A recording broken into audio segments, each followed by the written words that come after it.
Hi, today I will be talking about Joshua. Joshua's beginning. Joshua was born in Egypt around 1355 BC. That is before Moses and the Exodus that occurred in Egypt of the slaves. Joshua is the son of Nun.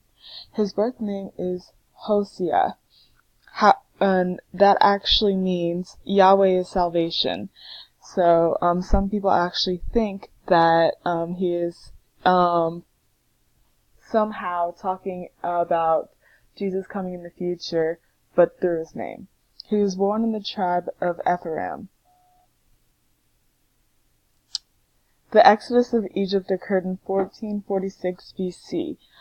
This was done by Moses, and this is actually when Joshua and Moses met. He was charged by Moses with selecting and commanding the militia group for the first battle that existed after the Exodus in Egypt, which is called the Battle of the Amalekites. And this was a very important battle because it showed Joshua's strength as a military leader, and also how Moses put so much trust in him to carry out a battle. This is shown in Exodus 17, verse 19 through 13. Joshua's journey with Moses. As I said, it began in Egypt before the Exodus, but it didn't really start until after the Exodus. And Joshua was with Moses when he went up to Mount Sinai, and he met with the burning bush and met with God, and that's whenever Moses first got the 10 Commandments. However, he didn't get to go all the way up the mountain because God told him that he couldn't bring anybody with him. So Joshua just stayed in the middle. And when Moses came down and descended from the mountains, and he saw all the Israelites celebrating around the golden calf, he broke the tablets. And all of this, Joshua was right next to Moses, and he actually saw the whole thing go down. And right after this, Moses sends 12 men to Canaan to spy out the land. And Joshua was one of his trusted spies. He actually sent 1 man from each type of tribe. And of course, as I said earlier, Joshua is from the tribe of Ephraim. Moses sent Hosea, the son of Nun, but this is actually when Moses gave Hosea the name Joshua. And Moses just decided that he should change the name, and it actually shows that because he changed his name to that he was trusted by Moses, and he truly saw that he was one of God's true followers. And so, as I said earlier, he sent 12 spies into the land of Canaan just to test out the promised land before they actually went in there.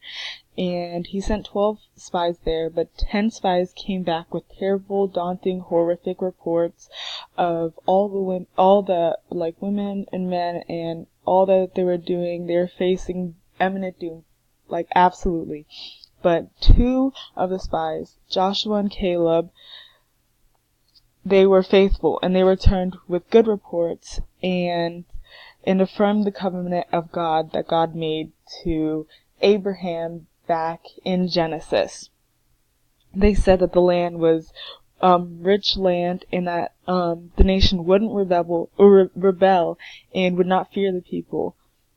And after that, Moses only trusted Joshua more because he truly looked past all of everything that the other 10 spies saw of just the bad deeds, but actually looked at the hearts of the people.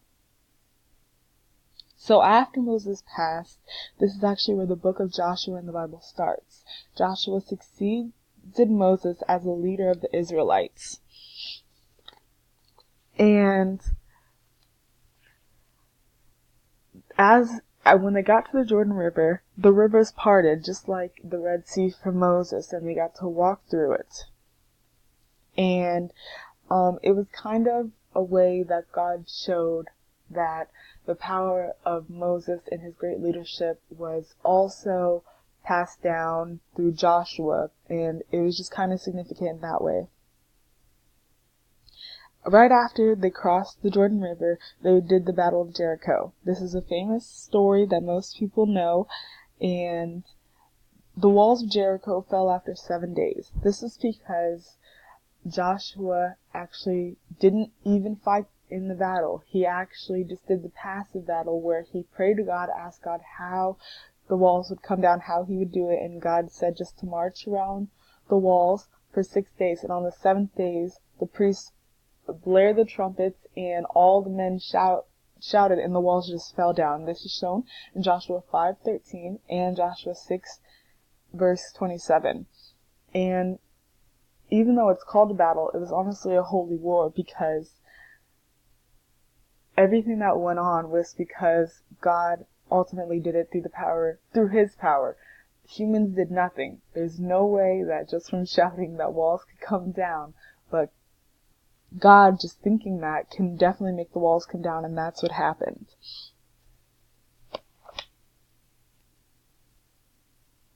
After the Battle of Jericho, Ai was conquered. This was actually another city that was next to Jericho. However, the first time that Israel went there, they were defeated because of Achan, and he was taking a cursed thing from Jericho, and Achan had to repent and pray to God for forgiveness, and after he realized that you had to humble yourself to win this victory, and that you couldn't just go into the city with guns raised and everything. You had to humble yourself, and even though this was more of a battle and there was actual fighting, and as shown in this picture, there is flames in the city, but it's still the only way that they could win was through humbling themselves. And basically this is just God showing them that victory can only occur when Israel is obedient to God, because the first time they were not being obedient to God, they took in something that you weren't allowed to do. He just sinned against what God said, and due to the sin of the camp, that's why they couldn't be successful. But the second time, God again moved and dominated. So after all of those battles, and they finally conquered all of the Promised Land was divided up into 12 parts, as shown in this map. The majority of the land was actually given to the 12 different tribes that I stated earlier in the 12 spies. However, there was some land that remained free for the priests and various others who, such as like prophets, priests, and important people who also needed their own land, and just God told Joshua to do this. And this is very important to the Old Testament because, again, this was the fulfillment of God's promise to Abraham in Genesis 12, verse 6 through 7. And this is when God promised Abraham that he was going to get the Promised Land. And in our Old Testament book, the handbook of to the Bible, there was a quote on page 235 that said, "Not one of all the good promises the Lord your God gave you has failed." And that just shows that, again, God's promise to Abraham was fulfilled. God promised that the Battle of Jericho would be successful, and promised that if you just do everything that God says and you're obedient to his promises, that you will succeed always. And that's ultimately what he was always trying to teach Israel. So after 110 years, Joshua dies. However, before he dies, he does a call to the nation, and basically he just convenes all the elders and tells them to have no fellowship with the native population, because native population of Canaan, because it will lead to unfaithfulness with God and just unfaithful to God and what he told them to do. And that the only way that they can truly thrive as people is if they are loyal to God and obedient, just as he has always said throughout all of his leadership to them. And actually, Joshua set up a great stone under an oak by the sanctuary of God. And this is kind of the stone behind him, if you can see that in the picture. But ultimately, the call to the nation, and basically what Joshua is trying to show through his leadership, through his life, is that faithfulness leads to blessings, while unfaithfulness leads to exile. Because, again, in Egypt, the Israelites, they were unfaithful to God, and they became slaves, and that obviously wasn't the promise for God's chosen people. But when they're faithful to what God promised them, and they followed Moses, they believed in everything that God told them, then that's when blessings rained down on them. And the overview of basically what Joshua did in the Old Testament and how he truly made a difference throughout the whole Old Testament was that Joshua led the people of Israel from the first exile into the Promised Land. And this was very important because, again, it fulfilled the promises, but also it led the way for Ezra whenever later in the Old Testament he led the Jews out of exile and led them back to Jerusalem.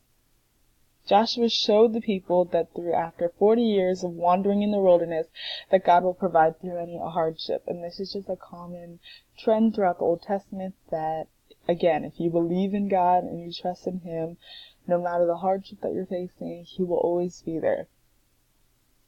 And again, just God's promises and plans will always succeed. And Joshua was a strong military leader, but he never let the violence get to him. Again, he was a strong military leader not because, yes, he was intelligent, but because God always showed him every single detail of the plan, and that's how he followed through. That's how he always conquered everything. And that is how Joshua truly made a difference in the Old Testament.